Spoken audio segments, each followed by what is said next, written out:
Any questions before we move on? Anything bugging you? Yes? Yes, hi.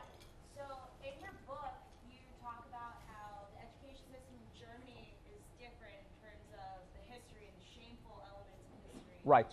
They have to go through the Holocaust, they have to really internalize and understand the complexities of it. Yes. It's not that way in the United States. It's Right. not that way in South Africa with apartheid. Right. How do you Well, it's a little bit better in South Africa with apartheid, but yes. Yeah. How do you think that in 25, 50 years, our American public education system, hopefully not under the wise tutelage of Betsy DeVos,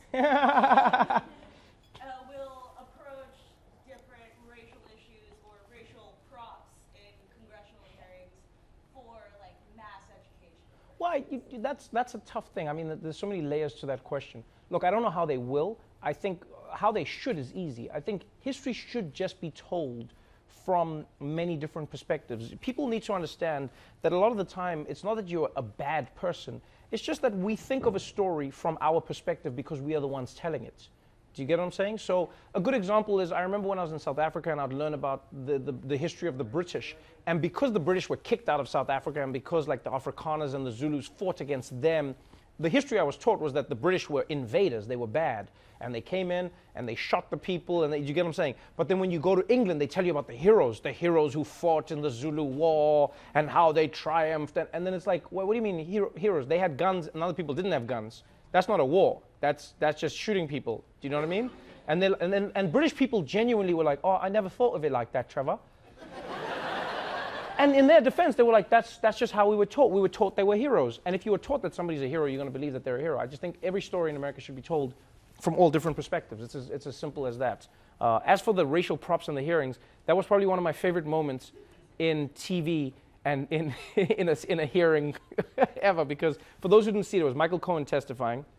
And then what happened was one of the congressmen brought out a friend of the Trump family. And he was like, you say the Trumps are racist, but look at their black friend. Look at her, the black friend. And then Rashida Tlaib, she was like, that's racist. Bringing out a black person as a prop is racist. And he was like, how dare you say that I'm racist? I have black nieces and nephews. And I was like, okay, I don't know that means you're not racist. That just means that your brother has had sex with a person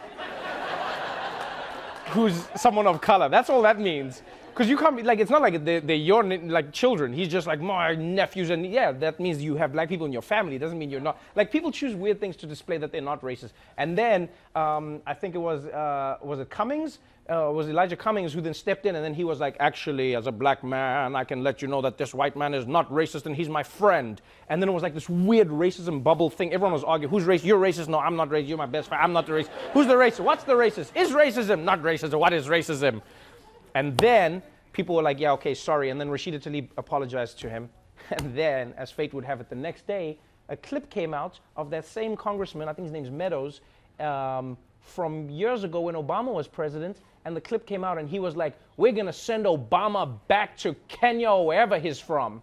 I was like, oh, where were your nephews then?